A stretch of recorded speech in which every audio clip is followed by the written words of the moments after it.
Masih ingat surat 1 Korintus pasal 6, nanti baca di rumah. Orang percaya, orang benar tidak boleh berperkara dengan orang dunia. Tapi gereja berperkara di pengadilan dunia karena aset dan karena nama dan karena dana otsus. Memalukan sekali. Jadi goyangnya bukan karena doa, karena Roh Kudus, karena digoyang polisi dan di demo. Menyedihkan sekali. Sepulang kita dari acara ini, khususnya para pemimpin, duduklah bersama-sama. Duduk bersama-sama. Jangan takut curi domba. Selama ini kita selalu sendiri-sendiri. Padahal kalau kita gabung bersatu, cepat selesai pekerjaan ini. Lihat ayat 32. Ini yang gak ada lagi di antara kita. Adapun siapa? Kumpulan orang yang telah percaya itu ribuan, saudara, jumlahnya. Betul nggak? Ini pasti ribuan. Karena hari pertama 3.120 dan tiap hari ditambah, ini sudah sekian bulan terjadi. Ribuan. Nggak pernah kumpul bareng-bareng karena nggak boleh mereka kumpul. Nggak mungkin Petrus minta izin ke pemerintah atau ke imam-imam kepala izin minta kumpul. Nggak mungkin. Jadi ribuan itu nggak pernah kumpul, saudara. Tapi dikatakan mereka bagaimana? Ayo lihat Alkitabnya. Mereka bagaimana? Sehati. Nah ini yang hebat, saya kagum. Mereka sehati dan sejiwa. Padahal secara bersatu fisik nggak bisa. Tapi kok bisa mereka sehati dan sejiwa? Nggak pernah kumpul. Berarti mereka taat kepada siapa? Tuhan Yesus, betul. Mereka taat kepada Tuhan Yesus. Jadi saudara, secara fakta ribuan orang percaya di Yerusalem itu nggak pernah ketemu seperti kita gini, nggak pernah. Pasti ditangkap langsung. Ngapain kamu kumpul-kumpul? Melawan pemerintah. Karena mereka dibenci. Tapi bisa sehati sejiwa. Kita di Indonesia bebas kumpul. Tapi betapa sulitnya kita sehati dan sejiwa. Sehati sejiwa untuk apa? Untuk tadi itu memberitakan Yesus. Enggak mikir yang lain-lain lagi. Lihat yang berikut. Dan tidak seorang pun yang berkata bahwa sesuatu dari kepunyaannya adalah miliknya sendiri. Tetapi segala sesuatu adalah kepunyaan mereka bersama. Saudara, tadi siang itu kira-kira hampir 12:30 saya baru tahu gedung ini dan kamar-kamar di situ. Saya kaget. Memang waktu dibangun saya pernah lihat tahun berapa itu pandangan terakhirnya sama istri saya ke sini. Kenapa saya sebutkan gedung ini? Saudara lihat ayat ini. Seharusnya semua hamba Tuhan, semua orang Kristen, pengusaha-pengusaha Kristen, guru-guru Kristen, yayasan-yayasan Kristen semuanya harus berkata, apa yang kita punya itu milik gereja, milik bersama. Saya kaget. Apa visi Pak Nana Sunger mau bangun tempat seperti ini? Kalau mereka mau cari uang, lebih baik mereka bangun hotel dong. Betul tidak? Pasti dapat uang. Saudara, semua gereja harus kembali kepada kisah para rasul. Saya ulangi lagi. Kisah para rasul yang 28 pasal itu adalah, kalau saudara orang proyek, ya walaupun tidak orang proyek tahu, saudara semua proyek sebelum dibangun, saudara kena lihat tukang-tukang, kepala-kepala tukang, kenapa mesti bawa gulungan kertas yang panjang? Namanya apa itu? Gambar biru. Kalau sampai pimpro atau arsitek nggak bawa gambar biru tapi bawa buku kredit, itu bukan kontraktor itu. Lalu dia membangun dengan model apa?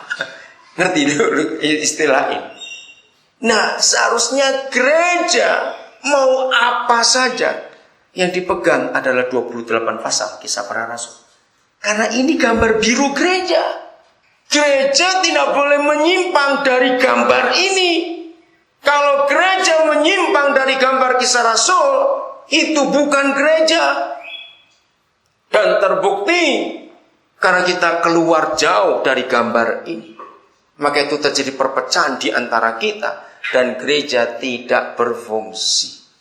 Saya masih ingat saudara, 26 Desember tahun 96.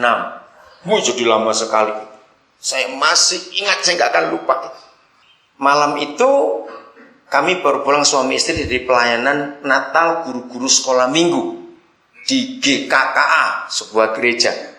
Begitu kami tiba di rumah, loh, kok ada orang sembahyang? Cukup banyak. Hampir 30-40-an begitu. Terus saya tanya istri saya, tadi waktu pergi ada yang cerita nggak kalau mau ibadah? Enggak itu. Lah, saya yang tinggal di rumah, yang punya rumah kok nggak tahu tadi mau berangkat 3 jam yang lalu. Tahu-tahu sekarang kumpul ada ibadah dan doanya terus menangis berteriak. Saya bingung, doa apa ini? Nah, kamar saya kami nggak bisa masuk kamar karena pintu kamar kami, ruangan tamunya dipakai untuk doa. Ya udah, akhirnya kami doa ikut duduk. Terus saya korek salah seorang ibu ya yang tinggal di rumah juga. Saya tanya, ini doa apa? Terus dia bisik, nggak dengar kabar. Tasikmalaya dihancurkan. Saudara, waktu itu dari bulan Juni 96, Surabaya dihancurkan 12 gereja.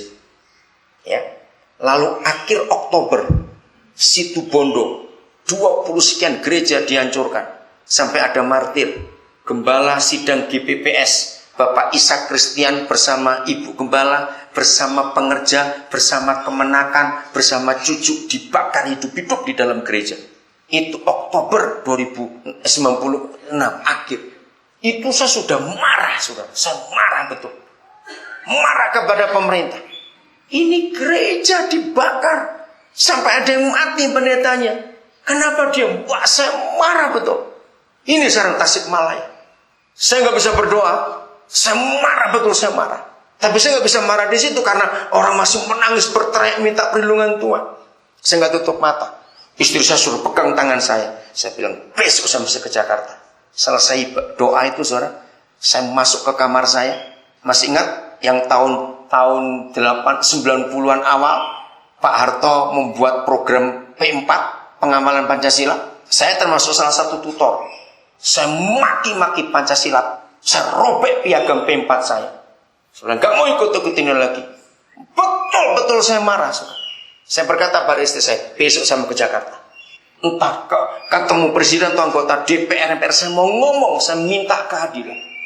Saya bilang pada istri saya, cuma ada satu di antara dua. Saya ditangkap atau saya dibunuh. Kamu jangan menghalangi. Saya nggak pernah marah seperti itu. Betul-betul saya marah, saudara. Bagaimana nggak marah? Mana keadilan di negeri ini? Tapi karena mereka masih berdoa, saya juga diam dulu. Tapi saya nggak tutup mata. Saya tunggu berteriak, ngapain berdoa? Ini nggak usah didoakan. Ini waktunya kita protes pada pemerintah. Kenapa pemerintah diam saja? Ngapain kamu nangis-nangis berdoa, mau minta tolong siapa? Ya, betul tidak, saudara? Karena saya sudah emosi betul-betul. Dalam keadaan saya emosi seperti itu, dengarkan. Tahu-tahu dengan lembut Roh Kudus turun atas saya. Saya merasa dia hadir. Langsung teduh kemarahan saya. Seperti api yang disiram air. Begitu kemarahan saya berhenti, saya nggak tahu kenapa. Saya mendengar suara begini. Daniel, mengapa kamu marah kepada pemerintah? Aku yang punya gereja saja diam. Saya kaget. Dengarkan ini. Aku yang punya gereja, aku diam. Langsung saya menangis. Saya menangis betul. Saya berkata, ampuni saya Tuhan, saya marah. Saya jadi nggak bisa menguasai diri. Saya nggak nangis kayak mereka nangis minta itu, nggak nangis saya lain kali ini. Saya nangis bertobat. Saya merasa bersalah. Kenapa saya emosi? Kenapa saya marah pada pemerintah? Terus saya tanya, ya Tuhan, kenapa Tuhan Yesus diam? Kenapa Tuhan nggak bertindak? Kenapa? Mau sampai kapan? Sejak itu, saya nggak pernah pusing. Mau ditutup, mau dibakar, saya nggak urusan. Begini kata Tuhan Yesus. Kenapa aku diam, Daniel? Karena gerejaku kehilangan 3 hal. 1, gereja kehilangan fungsi sebagai gereja. Saya tanya kepada saudara. Misalnya BPD Wamena, Bank Pembangunan Daerah Wamena.